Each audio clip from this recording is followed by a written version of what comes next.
Thanks, Darren. A park in Chippewa County is due for a change, and a community association is working to make it happen. All for the purpose of giving every kid and caretaker something to enjoy, regardless of ability. WEAU's Daniel Gomez explains.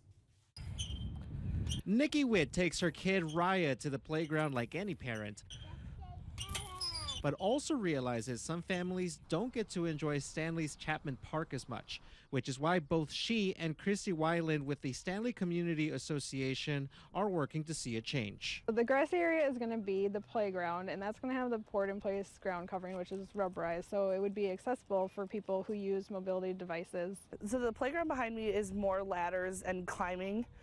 The playground that we are going to be having will have ramps. There will be some climbing features too, but there will be a large portion of it that'll be ramp accessible. The renderings of the park also include a splash pad for the rural communities in the area to enjoy. Because it's something for families to do in our area to be able to stay local during the summertime and not have to travel.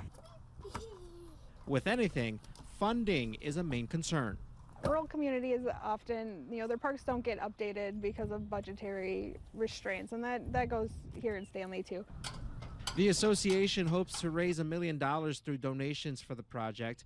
Witt says every dollar would be worth the crowds it could attract. It's a playground, but it's really going to benefit the entire community, which will be really encouraging to see that too. So far, it appears to be a welcome idea, according to a survey last year. We got about 500 responses, and they were mostly positive that people really are wanting something like this in our area. And the response from the community since posting the renderings has been really positive.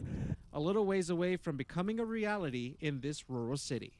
If the donations come in, we could start as early as next spring. Daniel Gomez, WEAU 13 News.